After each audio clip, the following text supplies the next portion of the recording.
Jeste li ikad stavili češnjak ispred svoje kuće, odnosno ispred ulaznih vrata? Mnogi misle da češnjak mogu koristiti samo u kuhinji, ali se varaju.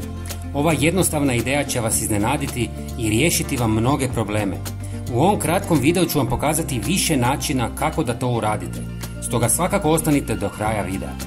Za ovaj postupak potreban vam je češnjak u prahu koji je pristupačniji i jednostavniji za korištenje. Dostupan je gotovo u svim prodavaonicama hrane. Ukoliko nemate češnjak u prahu, svježi češnjak također može poslužiti, samo ga narežite na male komadiće. Prvo, očistite područje ispred vrata kako bi češnjak mogao efikasnije djelovati.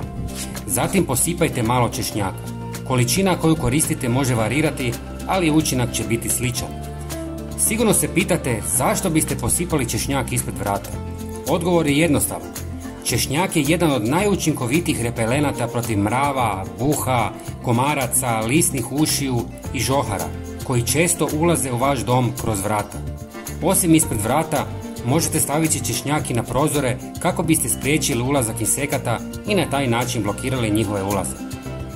Ako vam posipavanje ne odgovara, napravite ovaj jednostavni trik.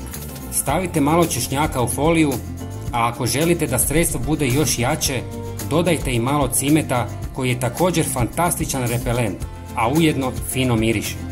Presavinite foliju kako biste dobili tanki paketić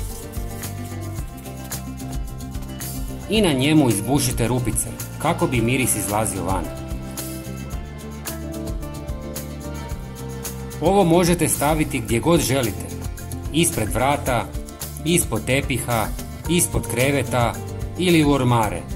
Učinkovito će tjerati insekte. Ako želite repelent kojeg možete koristiti i u dvorištu i u kući, napravite tekuće sredstvo. U 300 ml tople vode dodajte malo češnjaka i cimeta i sve dobro miješajte dok se ne rastopi. Zatim procijedite kroz gazu i napunite špricu. Na ovaj način možete špricati dvorište, biljke i sve površine, a osim insekata odbit će i mačke koje vrše nuždu u vašem dvorištu.